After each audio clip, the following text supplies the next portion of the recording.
तो भाई आज हम लोग बात करने वाले हैं जावा मेन मेथड के बारे में।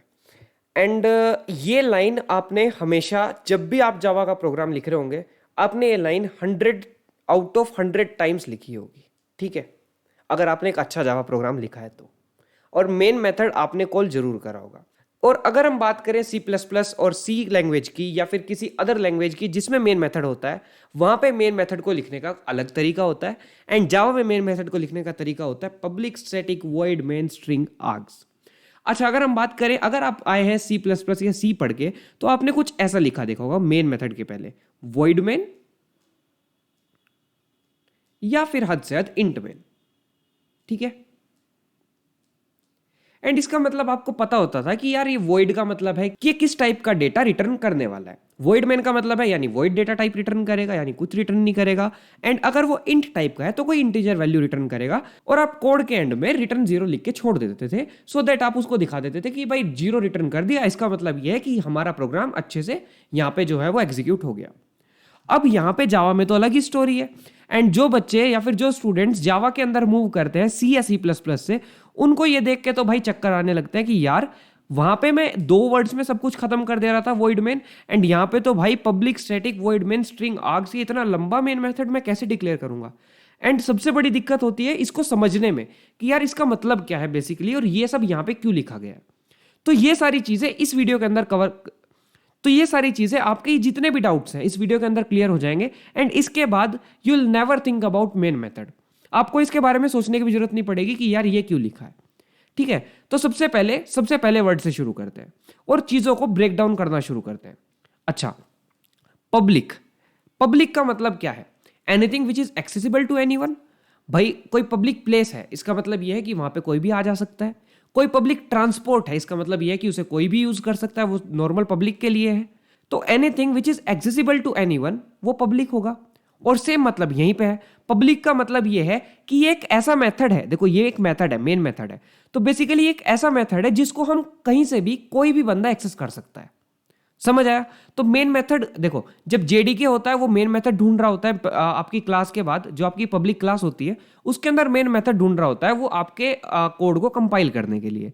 अब मेन मेथड अगर आपका जेडीके किसी और डायरेक्टरी में पड़ा है और आपकी क्लास या आपकी जो फाइल है जावा की वो किसी और डायरेक्टरी में पड़ी है, तो वहां पे पब्लिक जो वर्ड है वो ये बताता है कि ये पर्टिकुलर जो मेथड है, यानी ये पर्टिकुलर जो मेन मेथड है, ये कहीं से भी कोई भी एक्सेस कर सकता है। इसका मतलब आपका जेडीके डायरेक्टली इस मेथड को एक्सेस कर सकता है और फिर उसको कंपाइल करके आपको रिजल्ट दे सकता है जो भी इसके अंदर कोड लिखा होगा। तो पब्लिक का मतलब आपको समझ आ गया। ये जो पब्लिक है ये बेसिकली है एक्सेस मॉडिफायर।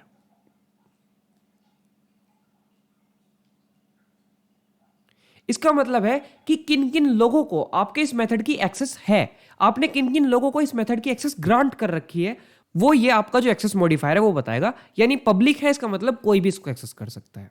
अब बात करते हैं स्टैटिक की। स्टैटिक, अच्छा स्टैटिक का क्या मतलब होता है? स्टैटिक जो है हमारा, ये है हमारा नॉन एक्सेस मॉडिफायर।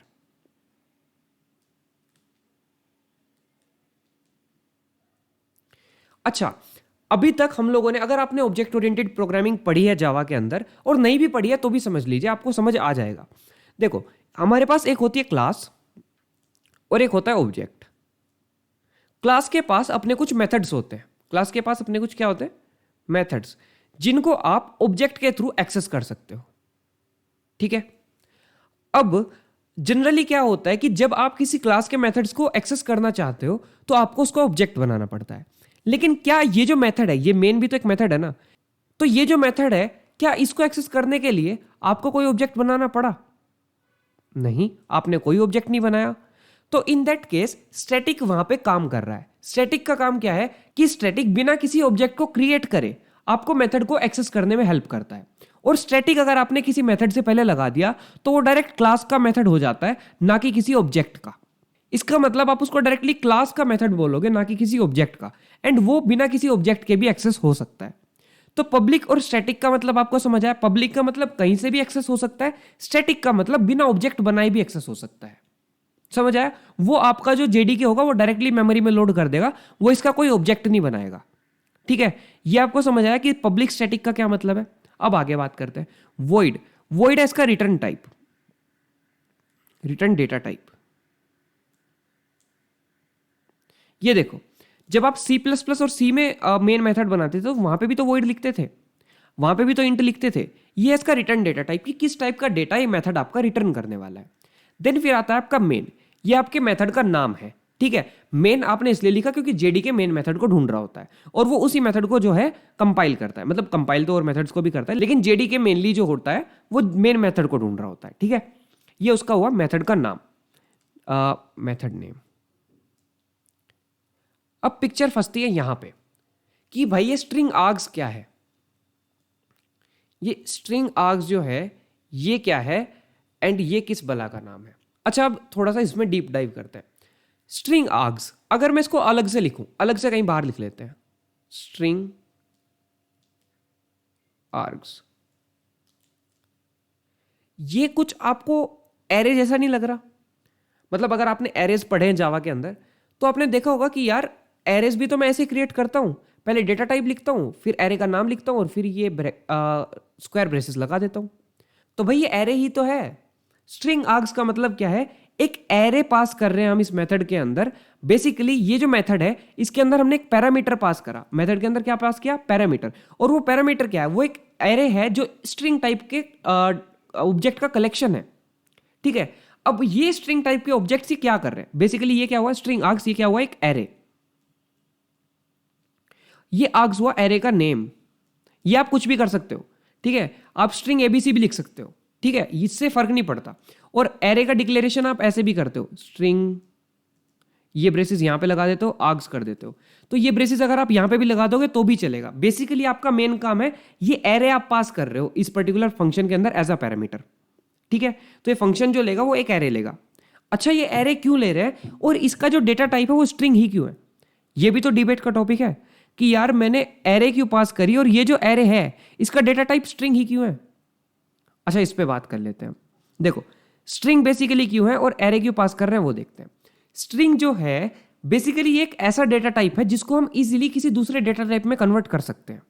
जैसे स्ट्रिंग टू इंटीजर बड़े आराम से हो जाता है, स्ट्रिंग टू कैरेक्टर बड़े आराम से हो जाता है, स्ट्रिंग टू फ्लोट बड़े आराम से हो जाता है। तो स्ट्रिंग एक ऐसा डेटा टाइप है जिसको हम इजीली किसी दूसरे डेटा टाइप में कन्वर्ट कर सकते हैं। तो इसलिए तो हम लेते हैं स्ट्रिंग। और आर्ग्स ये एक एरे क्यों बनाते हैं, तो जनरली पहले क्या होता था, मतलब जब तक हमारी स्कैनर क्लास नहीं आई थी, या जब आप बफर रीडर से, अगर आपने बफर रीडर का नहीं पढ़ा है तो जाके पढ़ना, या फिर मैं भी इसके ऊपर एक वीडियो ले आऊंगा। जब आप बफर रीडर के थ्रू इनपुट लेते हो कंसोल से अपने लाइक जावा प्रोग्राम के अंदर, तो आपका जो जितना भी इनपुट होता है वो इस एरे के अंदर स्टोर होता चला जाता है, ठीक है। वो इस एरे के अंदर स्ट्रिंग की फॉर्म में स्टोर होता चला जाता है एंड फिर आप उसको डायरेक्टली किसी भी पर्टिकुलर डेटा टाइप में जैसे आप चाहो स्टोर कर सकते हो। तो जनरली पहले क्या होता था, पहले जब हम इनपुट लेते थे बफर रीडर क्लास के थ्रू या बफर रीडर के थ्रू, तो वो डायरेक्टली हम ले सकते थे इस एरे के अंदर, आर्ग्स नाम के एरे के अंदर। अच्छा, इसका फंक्शनैलिटी कहाँ है, ये जो चीज़ है ये कहाँ पे हम यूज़ कर सकते हैं। तो देखो, मान के चलो आप अगर चाहते हो कि आपका प्रोग्राम रन हो एंड प्रोग्राम रन होते ही कोई इनपुट लेना शुरू कर दे और आप उस इनपुट को प्रोसेस करना चाहते हो, तो इन दैट केस आपको अलग से कोई डेटा स्ट्रक्चर बनाने की जरूरत नहीं है जहाँ पे आपको डेटा को स्टोर कराना है, या फिर आपको अलग से कोई कमांड लिख के कोई भी चीज़ इनपुट लेने की, रन करने की जरूरत नहीं है। आप डायरेक्टली बफर रीडर के थ्रू इसके अंदर जो है इनपुट ले सकते हो, ठीक है। तो ये मतलब होता है मेन मेथड का public static void main string args. इसका मतलब ये है पब्लिक एक एक्सेस मॉडिफायर है जो आपके कौन कौन इसको एक्सेस कर सकता है मेथड को उसको कंट्रोल करता है। स्टैटिक एक नॉन एक्सेस मॉडिफायर है जो ये फंक्शनैलिटी प्रोवाइड करता है कि आप इस मेथड को डायरेक्टली मेमोरी में लोड कर सकते हो बिना कोई क्लास का ऑब्जेक्ट बनाए। ये मेथड डायरेक्टली क्लास का मेथड है। वॉइड रिटर्न टाइप है कि किस टाइप का डेटा वो रिटर्न करेगा आपका मेथड। मेन आपके मेथड का नाम है। स्ट्रिंग आर्ग्स एक एरे पास करी गई है इस मेथड के अंदर एज अ पैरामीटर एंड उस एरे के अंदर जितने भी डेटा टाइप्स हैं वो सारे स्ट्रिंग टाइप के हैं क्योंकि उनको हम टाइप कास्ट करके इजीली किसी भी दूसरे डेटा टाइप में कन्वर्ट कर सकते हैं। ये थी कहानी आपकी मेन मेथड की एंड इजीली आपको ये मेन मेथड जो है आई होप कि समझ आ गया होगा। एंड अगर आपको ये मेथड अच्छे से समझ आ गया है तो कमेंट करके जरूर बताना कि आपको कहाँ पे सबसे ज्यादा दिक्कत होती थी इस वीडियो से पहले, और अगर इस वीडियो के बाद भी आपको कुछ इश्यू बचा है तो कमेंट सेक्शन के अंदर आप लिख सकते हो। एंड ऐसी वीडियोज के लिए हमारे चैनल को सब्सक्राइब कर सकते हो। Thank you so much for watching.